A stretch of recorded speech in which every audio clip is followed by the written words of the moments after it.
Hey, what's up, you beautiful people? This is Gary Horn, and this is the NWA, the podcast celebrating the past, present, future, history, legacy, tradition of the greatest pro wrestling entity of all time. We're talking about the National Wrestling Alliance.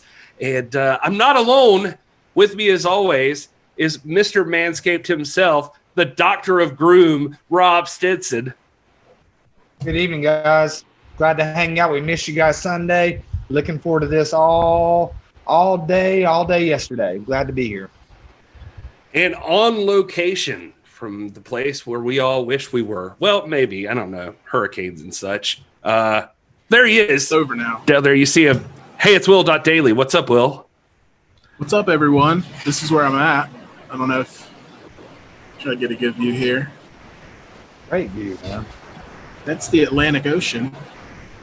And, yeah. I'm here in North Myrtle Beach, South Carolina on vacation, and I thought I'd come out on the porch and talk about wrestling with you people, and looking forward to it. You hear, like, you know, the wind blowing or the waves or, like, random, like, arguing or fighting or something going on. It's because I'm in close proximity to a lot of other balconies, and I have no idea what's going on elsewhere. But just be advised, and Gary won't let me mute my microphone anymore, so you're just going to have to do it. I think it sounds fine. If you guys in the chat don't like it, you let us know. We're going to do what we always do. We're going to start off today with some news, and then we're going to head into talking about a book that if you don't have it, you should get it. We're going to tell you why today. It's called Pro Wrestling FAQ. It's written by a friend of the show and Pro Wrestling Illustrated contributor Brian Solomon has written many books. Will's holding it up right there, if you can see. And we're going to be talking about his book and covering one of the chapters in depth just to show you what kind of stuff you're getting. Rob Stinson, I think, put it pretty well today, calling it like the Bible of pro wrestling. Like, it's pretty impressive and expansive and covers like everything you'd even want to know, like from the history, like the beginnings, all the way till now. It talks about greatest gimmicks, greatest talkers, tag teams, everything, just like any subject you can think of. There's like a section about it in this book, and it's pretty impressive. The section we're going to be covering later on today is talking about the 80s explosion, rock and wrestling, all of that stuff. We're going to be covering in detail all of that from Brian Solomon's book, so we hope you stick around for that. But first, we'll head into the news. As always, this is the podcast portion of everything. After we get through all of those things, we're going to just hang out with the chat room here. You guys that are in YouTube right now, not in YouTube, but on YouTube, like looking at us and talking to us. So we want to thank you guys for being here. And if you haven't already, hit subscribe, hit that like button. Helps us get in front of more people. And all right, fellas, unless there's any objections, let's talk about wrestling news. Let's do it.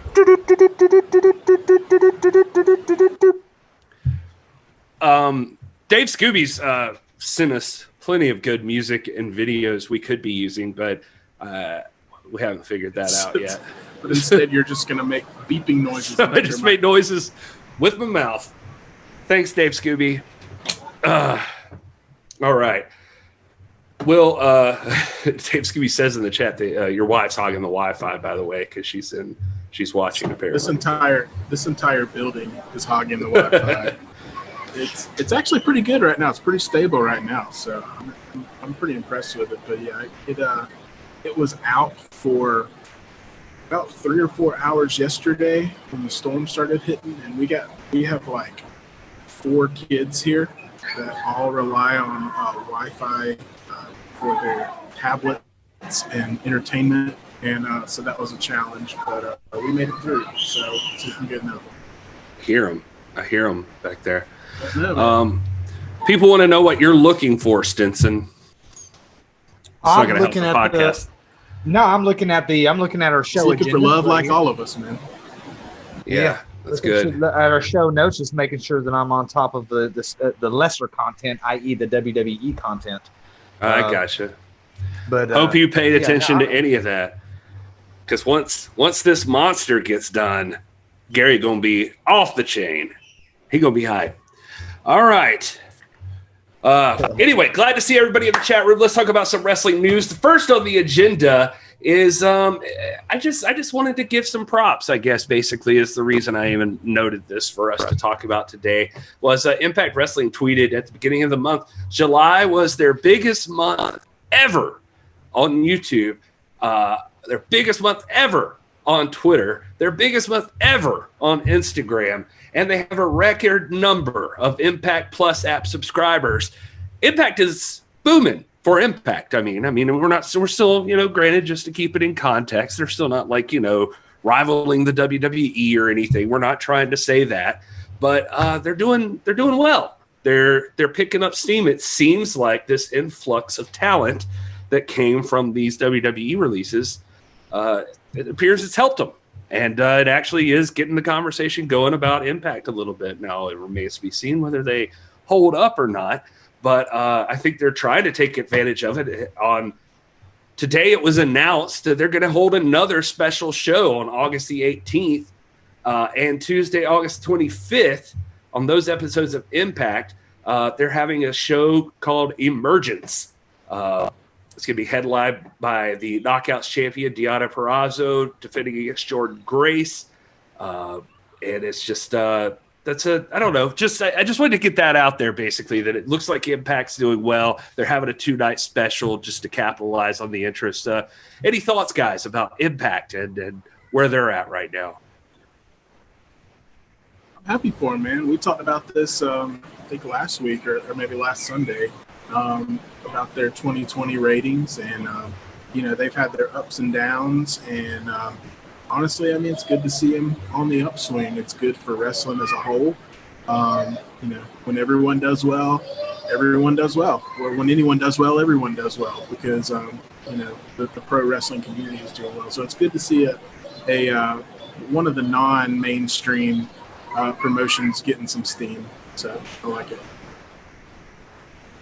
Yeah, and we knew that when the influx of talent left WWE, that there were 4 or 5 places they would end up in, and so it was I'm happy for people who are able to get contracts, and I'm glad that they're doing well. I've always considered Impact something of a cousin of the NWA, so I think that's good news for the world of wrestling.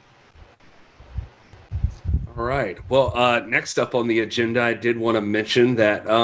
I guess I just want to go ahead and jump if we can. Rob, we're a little behind getting to this, but since we didn't do a show on Sunday, let's talk about we were kind of ahead of the curve. We had our AFW video posted on the YouTube account, give you a little glimpse into a promotion run by Nature Boy Paul Lee, who Rob's a big part of. If you guys haven't seen it so far, we got the video and you need to check it out. But before anybody really knew his name, we put him on the map, I like to think. But Talking Shop Mania happened this past weekend, which was all a buzz on the Twitter device.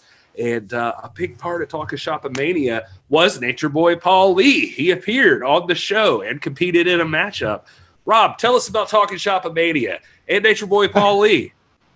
Yeah, well, Paul Lee, we actually live about a block from each other. He's been a really good friend of mine, and I have a lot of the cool things. This is something I don't really go out and talk about a whole lot, just because Paul Lee has got his business and all that, and I don't, I'm not an employee of the AWF or anything like that, but I do do a lot of stuff for them. I do produce a lot of the shows with Lex Lee, his son, and Paul Lee is one of my best friends. And I've known about Talking Shop Mania for several months. We actually produced a small independent film with Luke Gallows a few years ago called Sex Ferguson Meets Nature Boy, and it's cute. I'm going to try to talk to Paul about getting that released here on our channel. We sold it on DVD for a while and that kind of thing. And I know Super Show Productions does market that, but it was neat. I mean, for like classic fans of wrestling, if you go and approach this like, hey, this is going to be traditional wrestling, you're not going to be pleased, because that's not what it's intended to be. It's completely parody. It's cinematic matches. It's there to provide entertainment. If you know Luke Gallows is very much into comedy, and he's very much similar to Gary. He likes independent filmmaking, and he's very quirky about stuff like that. So nothing about it was intended to be serious. And it was there were things that happened in that show that you can't unsee, but it was also in many ways very delightful and hilarious. I actually was watching it. We actually did the AWF's monthly show the other night, and after the event, Paul Lee actually owns a sports bar and grill here in Ringgold, and we all went over there after the show to watch it. But I was so tired, I ended up going home, and we watched it the next night. My wife was actually asleep, and I woke her up because I was laughing so hard. But it was hilarious, and Paul Lee was trending on Twitter there for several hours, and that his 5 minutes there in that show was man, it was phenomenal. It's hilarious. And there was even a little bit of chit chat. I don't know if you guys saw this. There was a little bit of chit chat on Twitter the following day about Paul Lee possibly receiving an invite to challenge for that TNT championship that Cody Rhodes defends on AEW. So it was a lot of fun, and I know Luke Gallows. Again, like I said, we worked together in the past, and he's a funny guy and just very intelligent guy, and looks at the world in a different way. So Talking Shop and Mania is his brainchild, him and Chad Too Bad's brainchild, and it was horrific and delightful and all that. And I think you see why Nature Boy Paul Lee is one of the most controversial, maligned, and beloved people in the independent wrestling world. He really put out that night, man. It was cool. Interesting stuff. I didn't know what to expect from it. I'll be honest with it. I didn't really hear much about it for some reason. I guess I was just out of the loop on Talking Shop and Mania, but I did go back and find the clip of Nature Boy Paul Lee pulling up in his Woo-mobile and parking on the grass there at Anderson's house, or Gallows' house, I guess that was. Yeah, but Gallows. Yeah, pretty interesting stuff. If you guys enjoy Talking Shop and Mania, or if there's stuff in there you would like us to talk about, just make sure to drop that in the chat or put it in the comments, whatever. We'd love to hear your thoughts if you did watch Talking Shop and Mania. And if you've seen the AFW video. AWF, sorry. Whoops. That's all right. American Wrestling Federation, which is actually the longest running independent promotion in the Southeast. It's been running continuously. Now, there have been promotions that have started and ceased operations and started back, but the AWF is the longest continuously running promotion. And it's a credible promotion. This is not some backyard. It's not like what you saw on Talking Shop and Mania. I mean, you've got everybody who's anybody has come through this promotion, from our Real World champion Nick Aldis to Crimson to Ric Flair to the Rock and Roll Express, Buff Bagwell, Shane Williams. I mean, it's the Young Bucks. It's really good. We did put the season debut, or not the season debut, but episode 1 of season 2 of Viral. We put on the NWA podcast. They do have their own channel that you can go and subscribe to, and we have a back catalog of years and years and years of material that we're gradually going to release on the AWF channel, and maybe we can get on ours too. Paul Lee's he's a good friend. He's a big fan of the NWA. He supports what we do. I think he's going to be in the chat tonight at some point. But it's a lot of fun. So if you can go make your way over to the AWF channel, AWF Viral, like and subscribe, that would help them out a lot too. Yeah, and I don't make any money off that, by the way. This is not. I'm not. I'm a public school administrator. I make no money from the AWF. That's purely a labor of love and friendship between Paul and I. So it's not. I'm not trying to plug myself or anything. But they do a lot of good work there. We have Alex Taylor won the Viral Championship a few weeks ago. That's sort of their version of the television championship, or I guess the TNT title. And Alex Taylor is actually one of the instructors, along with Tom Latimer and Crimson and Nick Aldis at TNT, or Tried and True. And so you got a lot of NWA connections there with what they're doing at the American Wrestling Federation. So it's pretty cool. Yeah, we hope you guys will check it out, and make sure to just skip past any parts with that Robbie Roode guy. It's really weird. And I don't know him. I don't know this Robbie Roode guy. Almost as untrustworthy as Dr. Red Tyler, who's in the chat now. Thank you, Dr. Red, for being here tonight, sir. I see some chatter about any disappointment that the NWA couldn't find a way to be on that card. Now, if we're not counting Rock and Roll Express, which I would have, but if we're not counting Rock and Roll Express, were you disappointed that the NWA didn't show up on that card?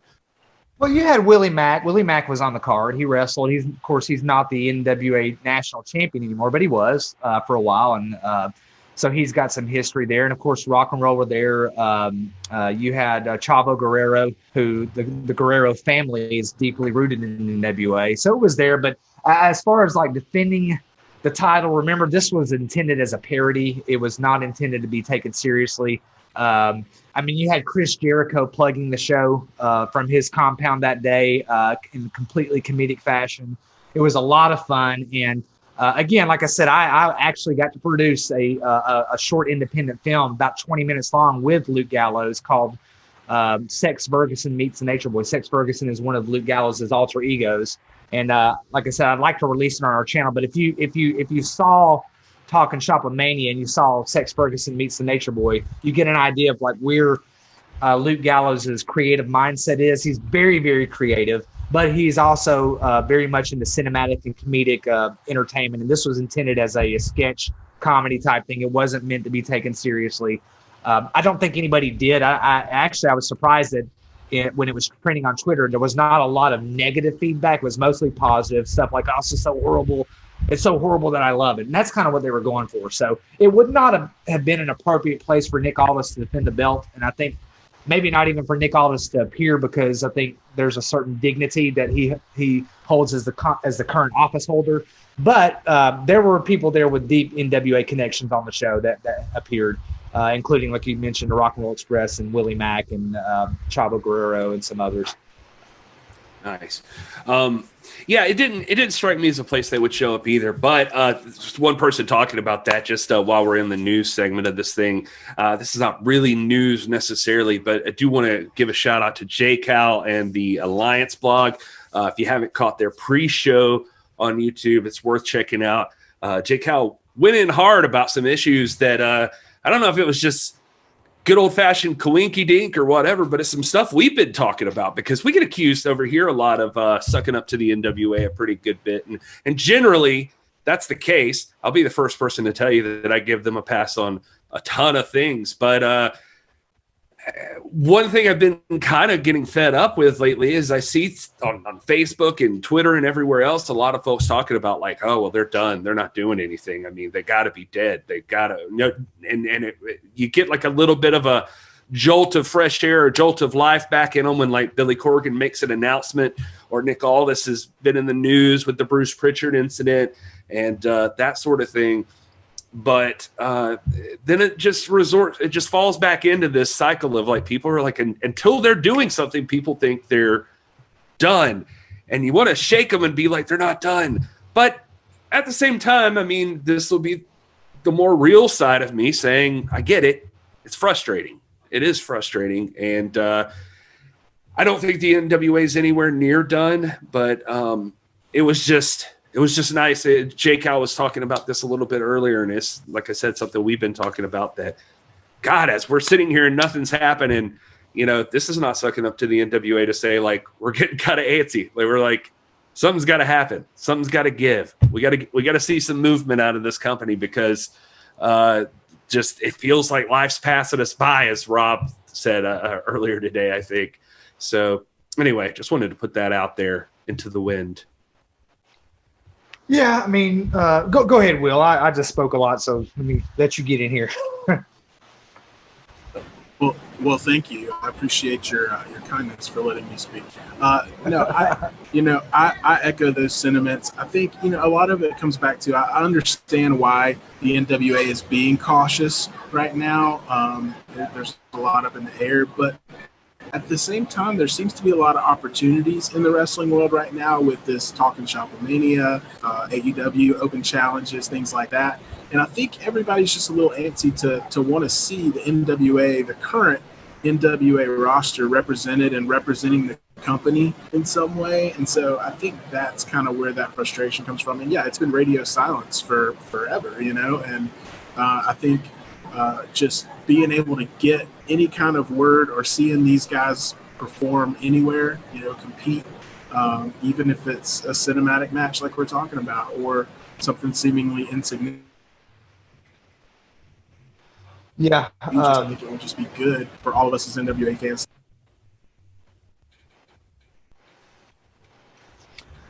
right. I mean, it's like you get the big news from Billy Corgan and all that. And then it's like the Eddie Kingston just takes it's like a punch in the gut because we were really really anticipating that. I think and that's not to say it can't happen. I mean, we know. One of my arguments has always been that the NWA is a meta promotion. It's not bound by just defending in a specifically defined NWA context. It can go to Ring of Honor, it can go to AEW, it can go to TNT or whatever.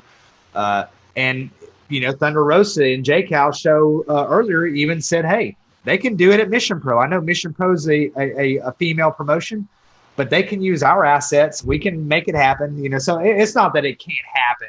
I think it's just that we love it, we miss it, we're ready. I know that, Thunder Rosa is doing her part to defend the Burke, and she's working with Mission Pro, and that championship's going to be on the line.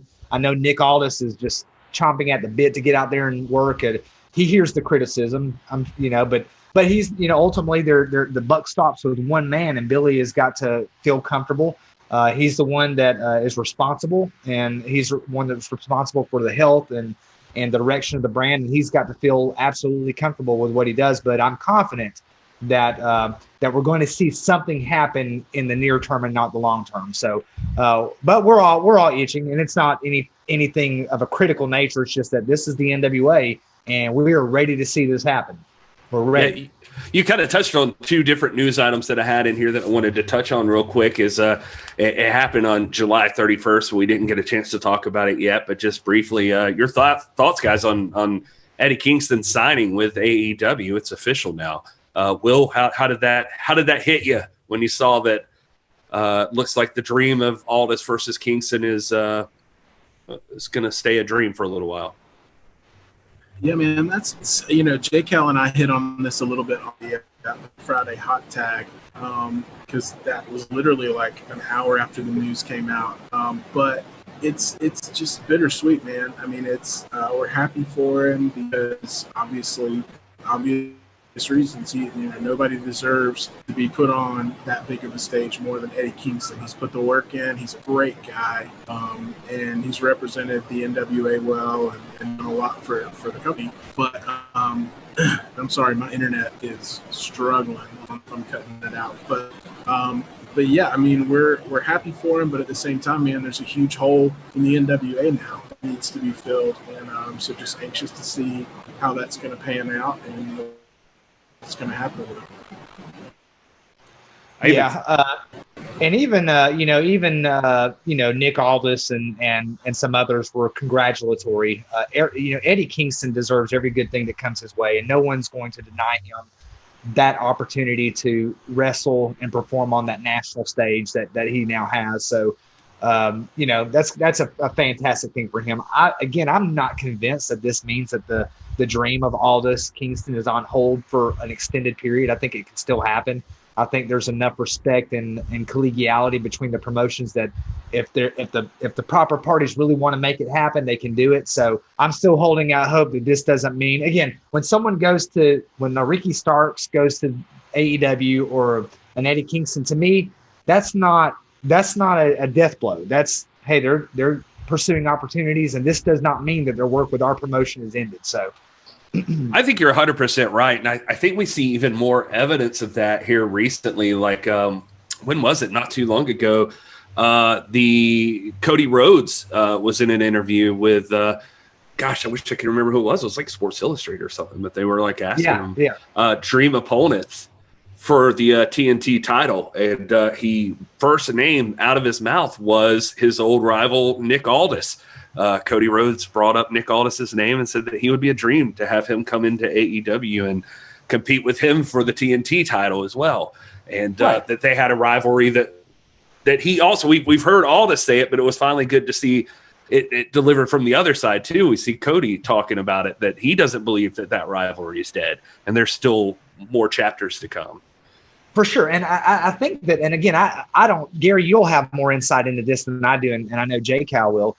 I think that other promotions like, the AEW, and the WWE is just a different animal, but I think someone like the AEW or Ring of Honor or Impact, I think that they view the NWA as different. I don't think that they view it necessarily as like competition per se. I think they view it as the meta promotion. There's so much reverence, even in the WWE, there's so much reverence for that if you have enough interest and enough people clamoring for it, I think that Cody Aldis 3 is inevitable. I think that it's too important to deny, and there's enough interest on Cody's part, and of course he's involved in the creative aspect there in AEW. So I think that Eddie Kingston and Nick Aldis can really truly happen sometime soon. So we'll see. But the NWA is not like other organizations. It's not the same animal. It's a meta promotion. It's the granddaddy. It's the overarching promotion that everyone esteems. Yeah, and for the record too, with the TNT title, it's not their world's heavyweight title, but I don't look like it. I look at this as not like Cody, like trying to say that the NWA title's less than. No, because he's competed for it, treated it importantly, but his job is also to make the TNT title important. And you could even argue that right now that title almost feels as important or more important than their world's heavyweight championship. It feels like every time I read something about AEW, it's the TNT title they're talking about. Yep. It's not the world's title that Jon Moxley's holding. So, and I'm not trying to knock anybody either way, but I've seen that out there about, like Aldis is the real world champion, and that is very true. I think this is more about Cody just trying to keep the spark alive, that there's still a rivalry there. There's still a match to have, and he's hoping that it can be had, and he would not be considering himself holding the lesser title in that company. He would be trying to make this title. Because out of everybody in AEW, knock whoever you want to or talk about whatever, Cody's the guy who's got the old school mentality. He's holding a belt that he's treating as the belt. And he knows what his job is, and his goal is to make that title be the most important title that company has. Yeah, that title has given more people platforms than the world title for sure. And I see Ryan Romano in the chat comparing it to the TV title. And I think that's exactly what it is. Obviously TNT is a TV channel, but it's given platforms to so many people. Eddie Kingston, Ricky Starks, just to specifically talk about NWA talent, former NWA talent. And it's obviously not as prestigious in the org chart as the world title, but in terms of the quality of matches consistently that have been given for that title, and the feuds that have come from there, and just the talent that's gotten the spotlight from that, it's hard to argue that it's not pretty prestigious. And I know that AEW hasn't always made, like, every choice hasn't been great, but I'm not as hard on them as some people in regards to all of their booking and their writing and that sort of thing. I didn't mean to get off on an AEW tangent here, but I was actually thinking about this week about how this company's they're less than a year old, and God help us all. The biggest companies in the world have had tons and tons of mistakes throughout their whole legacy, and AEW's doing pretty damn good for a company that's just starting out. And they're, obviously there's going to be missteps. Obviously there's going to be things that some folks don't like and things you like more than others, but I don't know. I'm just not too hard on them because I think that they're growing and learning what works now for the modern age. I think they are trying to experiment with that. They're throwing everything in the bucket right now, just like playing with every opportunity, every type of wrestling, all the styles, and seeing what will click with a modern audience.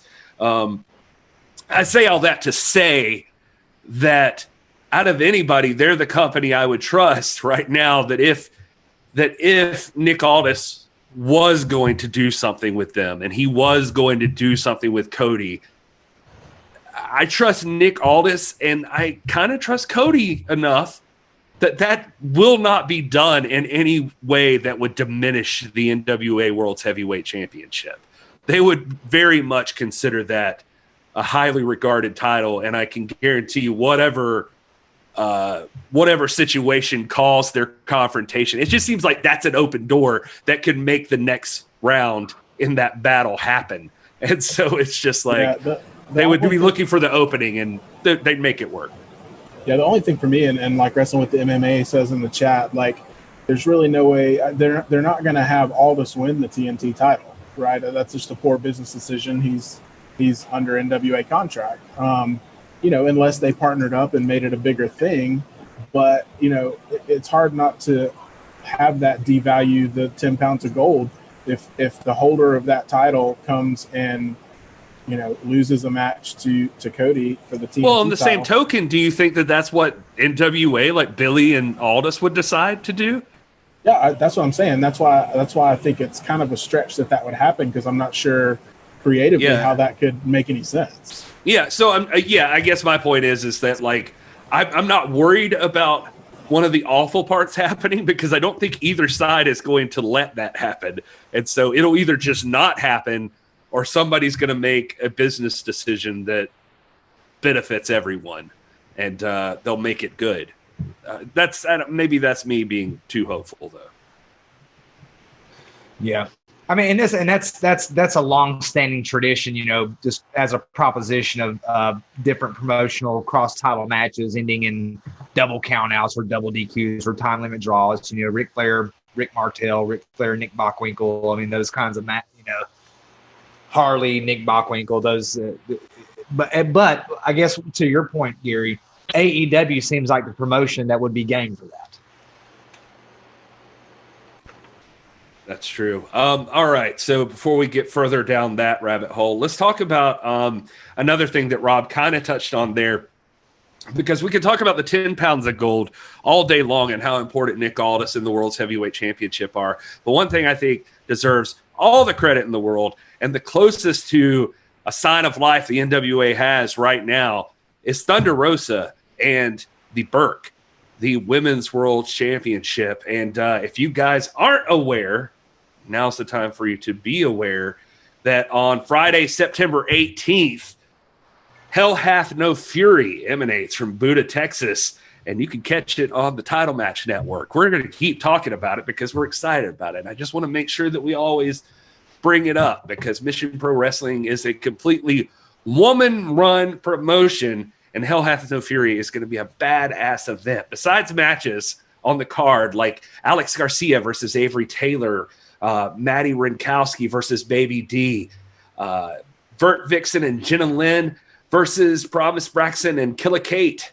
You're going to get Elena Black versus Rachel Rose, but you're also going to get All Elite Wrestling's Big Swole taking on La Rosa Negra. And most importantly, the NWA Women's Championship is on the line as the Burke is defended by Thunder Rosa against the American Kaiju, Lindsay Snow. And I don't think we could be any more excited about a match than that one. Right, Rob? Man, we've been talking about this for months. This is the Super Bowl right here. Lindsay Snow and Thunder Rosa. Before I speak more about that, I did want to point out real quick, I don't know if it's on our show notes, but this issue just hit the newsstands this week. It is the October issue of Pro Wrestling Illustrated. It's a beautiful picture of Charlotte Flair on the cover, and you see Thunder Rosa's name there on the bottom. I know that my camera's going out. And of course, our friend Brian Solomon, who's the feature of our show tonight, he is a contributor to this amazing periodical. But I wanted to draw your attention because on page 60, we have this beautiful feature article. Let me see if I can get it right home.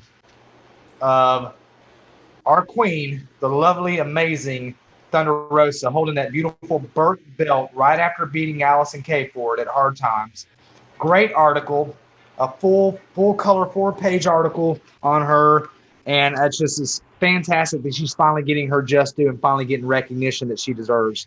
She's also this happens to be the issue with the PWI poll, and there are several polls in here, and it seems like most of this question is dominated by obviously NXT and SmackDown, WWE, and AEW. But there is a question in here that asks who is the best female brawler, and I think our champion Thunder Rosa is, and she's one of the top 6 vote getters in that.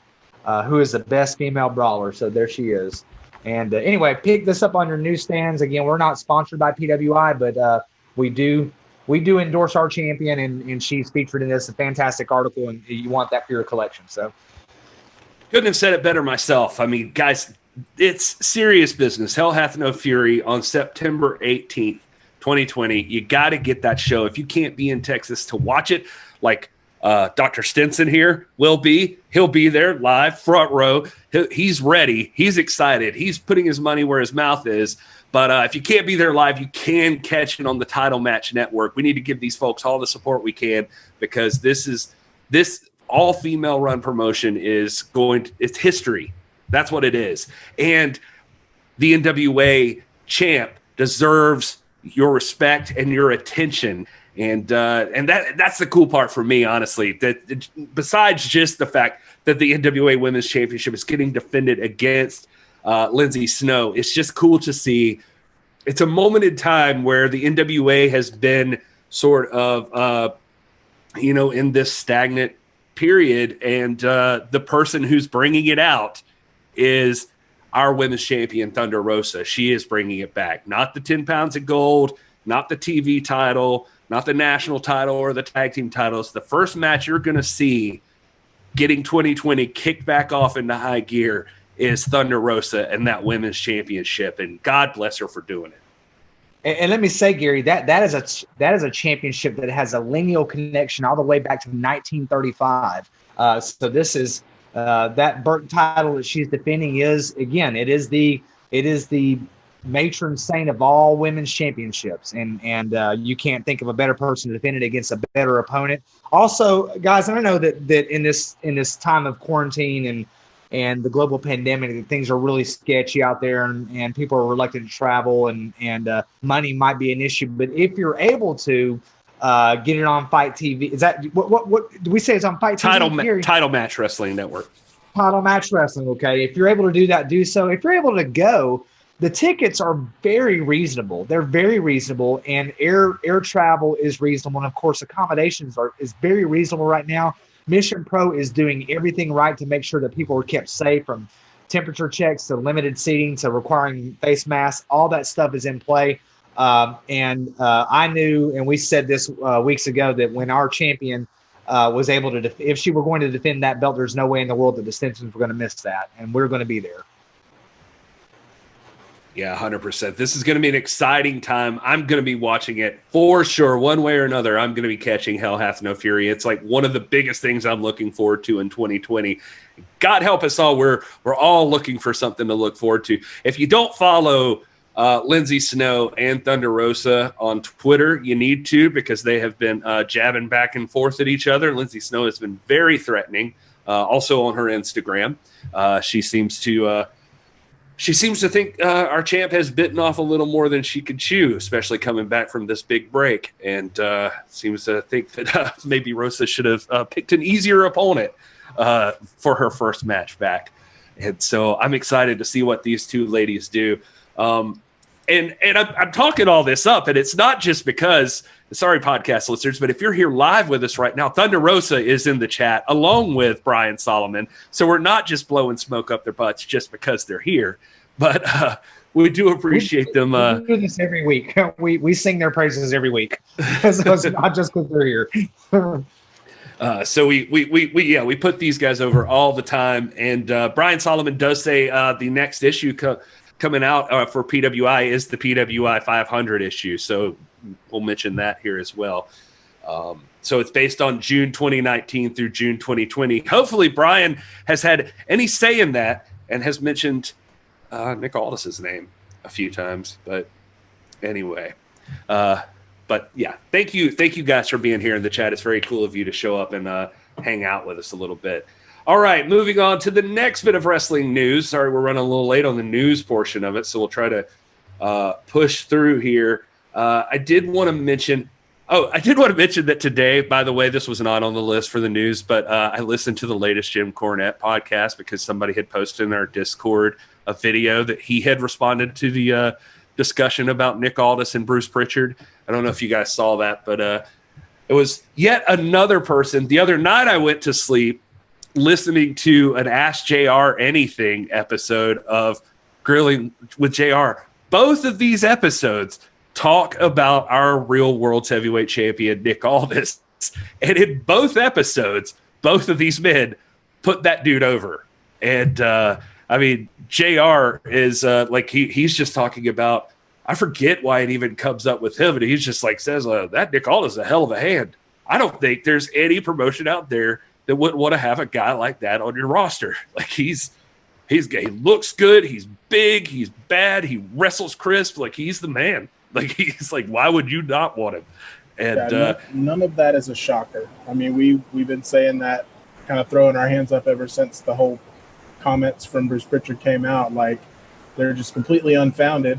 And there was a lot of Hall of Famers and people like that were vouching for Nick before that. But it's good to see some of these guys come out and speak some reason from some guys in the profession that know what they're talking about, like JR, and that can actually affirm what we've been saying all along. And that's that what Bruce Pritchard said just only showed that he's not paying attention to the NWA and to Nick Aldis, because it's just not true. He's an elite wrestling talent that anyone would want to have. So. As divisive as he could be, Jim Cornette was very calm about it, just like when Brian last told him about Bruce Pritchard's comments. And Cornette just basically, he gets his jab in. He basically says, I didn't hear him say it, so I don't really know what the whole context was. I'd rather hear it in his voice, but I don't know what the hell he's looking for. Like he's like, he can't be managing that roster over there in WWE and not looking at half of those guys being like, I'd rather have Nick Aldis. So he's like, I don't know what it is, but he's like, I can guarantee you that most of the people he's working with don't have that. So he's like the guy looks good, wrestles good, all that stuff. Everything that JR said, Cornette basically echoed it. So it was nice to see the champ get that recognition. Yeah.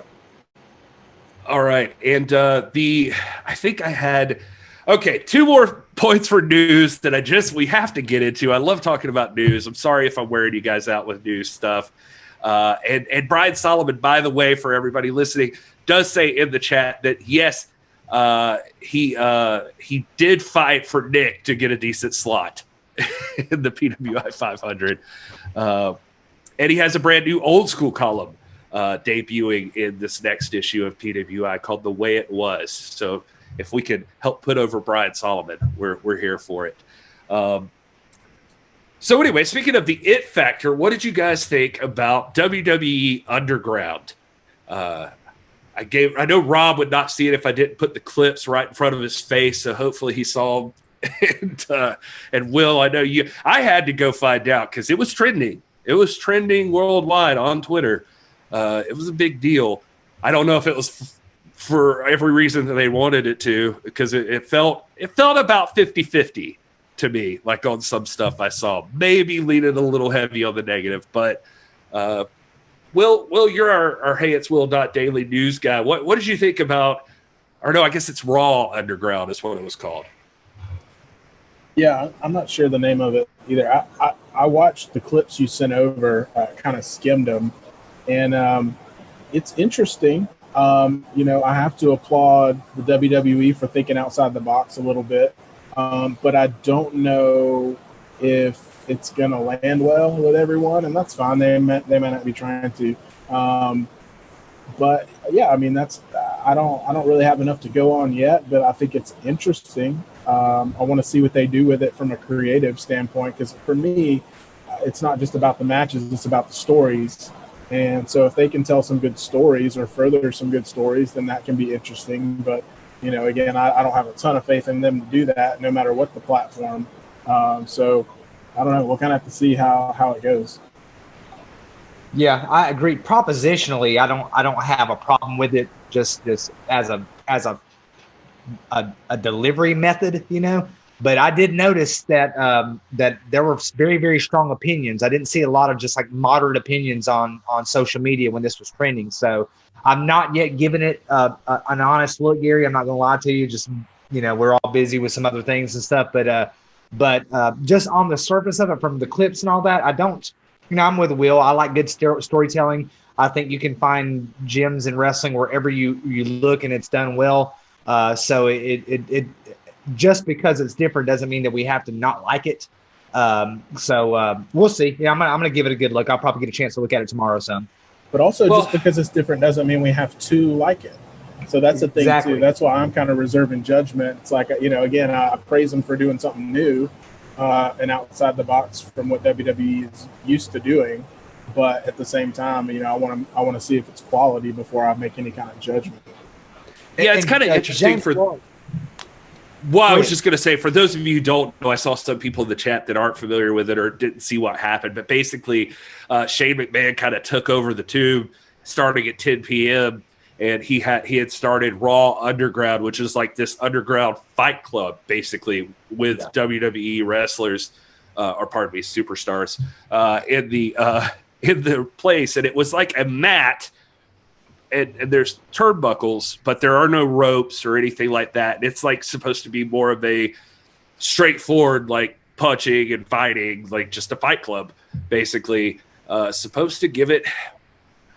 Well, I don't want to get lost in, as our old friend Eli Drake would say, I don't want to get lost in the sauce here, but it is kind of interesting. It's like, okay, well, if this is really real fighting, then what is the other thing, and then why is some stuff that happens like 5 minutes into a match in one place, like you just keep going, and now it's knocking people out, and it's kind of interesting. But what really surprised me too is, if you guys didn't see it,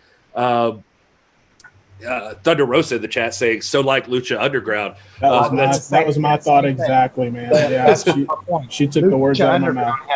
Had that Fight Club feel about it. Of course, it was much more. It was definitely Lucha style, and you could argue that they're tampering with another style there. I guess to James Lawrence's comment, he says he doesn't watch sports entertainment. He's totally missing it. I guess that's my thing. Is like, I want the things that are important to me are good storytelling, and that wrestling still is a spectator sport, that it's a sport that's governed by rules and all that, and in a certain mentality. So just because it's different and they're dabbling in different things doesn't, because it really does have that Lucha Underground feel about it. They're down there in the in their underground complex, and there's that whole mafioso storyline that Lucha told, and it's really very similar. I mean, it gave me that vibe. So, well, and I was going to say too, besides that, like one person who surprised me, and I just don't know how much he runs this stuff by anybody, but Matt Riddle popped up on Twitter and was like, "Oh, hey, bro, I loved your underground thing. I saw that. That was really, really cool. It seemed a little like this thing I did way back in GCW called Bloodsport that's going around." He's like, "Oh, you took all the ropes off and had the wrestling ring. It's a cool idea, bro. Wish somebody had thought of that before." Like, he was kind of like taking a jab at it. And I was like, dang, Matt Riddle. Like, you're still in the company, dude.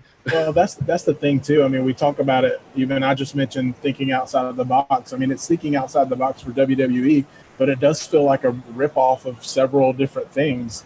I mean, they freaking named it Underground, and it looks a little bit like Lucha Underground. Like, come on, like, we're not stupid. It's just another one of those things where it's like, we see what you're trying to do. Like, you don't have to be that blatant and obvious about it. You can be a little more subtle, and so I don't know. It's kind of like Brawl for All 2.0, but not Brawl for All 2.0. It's like Brawl for All 1.5 or 0.5. I don't know. And it's cool to pursue different like entertainment venues, but let's just make sure that what we call wrestling is wrestling. It has to be wrestling. If you start veering out and you're doing something else and it's Fight Club and it's not wrestling anymore, then let's not pretend it's wrestling. If you want to do something different, that's cool. There are lots of other things I like besides wrestling. I like MMA. I like baseball. I like other competitive sports, and I would probably be into that if it's defined and has a parameters. But if we're veering too far outside the parameters of wrestling is, and let's not try to fool people and call it wrestling if it's not. That's my only qualification. Lucha Underground was wrestling. Yeah, I mean, the thing is, and again, I didn't want to go to like a deep rabbit hole here. I know we've got stuff to talk about with Pro Wrestling FAQ, but on one hand, it was really cool to watch where you saw like Dolph Ziggler, like his little segment, like he is wrestling circles around the dude he's in there with, and just looking legit as hell, like a tough competitor. Bobby Lashley walks in and just demolishes people. Like, just he's a beast. But it's like, man, why don't those guys just look like that already all the time? Like, why are you just doing this now? Like, these guys could do this in the ring too. I don't know. It's frustrating. And that's kind of the point that Rob was trying to make a minute ago that I totally agree with, is that, what are the other 2 hours? If they come out and look like losers for the other 2 hours, like Dolph Ziggler is usually jobbing, putting somebody over or something, and then he shows up on this show and wrestles circles around the guy. There's a disconnect there that doesn't make sense to me as a smart wrestling fan, and that's where it doesn't sit well with me. Right. Yeah. All right. Well, I did have one last news item just to see if you guys had any comments on it. I just thought this was an interesting little tidbit of information, but for those of you who missed it, Dwayne "The Rock" Johnson, along with his business partner Dana Garcia and Jerry Cardinale from Redbird Capital, have purchased for $15 million. They have purchased the XFL, and The Rock, they're taking over as owners, and it's just kind of interesting. Not only taking over the XFL, by the way, but they're planning on launching in February 2021. So that's like their announced date right now. It's just crazy ambitious, but it was just an interesting thing to see. The only thing stopping them right now, from my understanding, is like the bankers and creditors that kind of had a stake in everything just folding, are kind of like trying to appeal it, because they say that The Rock and his people purchased this thing for a significantly undervalued price. But at the same time, like, everybody's like, well, nobody else was trying to buy it, so this was the amount. And so it's so I think there's that little bit of up for debate, but it looks like they seem pretty confident they've got it, because The Rock's already putting out promo images and all of that stuff. Who knows what they're going to be able to bring to the table, but just wondered if you guys had any thoughts about The Rock buying XFL, and how angry will Vince be if The Rock makes something succeed that he couldn't? The Rock's got the golden touch, man. I mean, I like football. I'm an NFL fan. I like the Atlanta Falcons. I'm a college football fan. I'm a Georgia Bulldog fan. Of course, I'm a Braves fan in baseball. My Braves are up 6-1 right now over the Toronto Blue Jays, a day after we lost Mike Soroka. But I wanted to succeed, man, and I just think that Dwayne Johnson has the freaking the golden touch. If anybody can make it work, it's going to be him. So, yeah, call me biased, biased against WWE, but I feel better about anything that is not run by Vince McMahon, and so I am rooting for it to succeed with flying colors, man. And I'll be interested to see what The Rock and his crew do with it.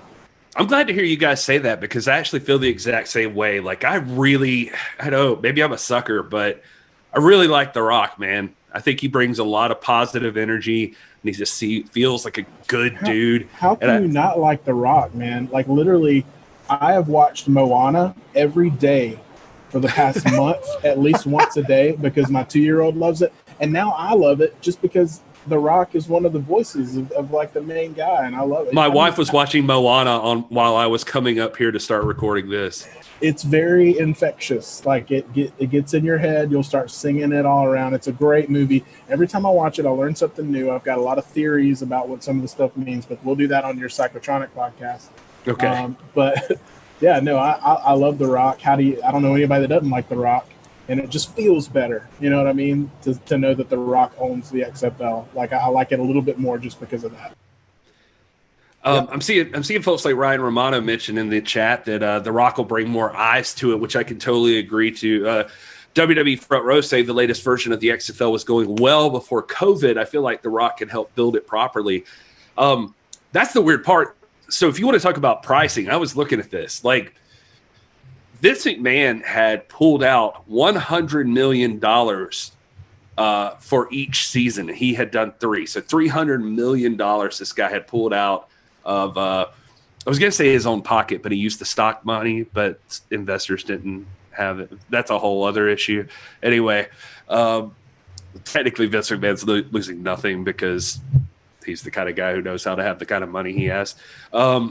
Anyway, but $300 million for 3 seasons to try to keep the thing afloat, hoping to get a TV deal so that it could actually start to make money. Like, if you can prove that it'll last over these 3 seasons, like maybe by that time you build up enough equity that like a network's going to purchase the rights to it or something like that. But anyway, all that to say, then here's The Rock coming in and he and his friends buy it for $15 million. And now that's not to say what it's going to cost to make it work or to put it on or anything like that. But there's a part of me that feels like, as great of a businessman that McMahon might think that he is, and he is, what kind of pull does somebody like The Rock have, to like make something happen as far as what it needs to be profitable, a TV deal or something like that? I feel pretty good about it. Yeah, I mean, The Rock is definitely going to have a bigger audience. He's going to have a bigger pull, as you're mentioning, in the entertainment industry. So honestly, man, I think he can make a little bit more happen for it. Yeah. I don't know what you have to do with the XFL to make it stand out. Like, that's just the weird part with since there's already football. But anyway, that's a story for another day, because now that's it for the news.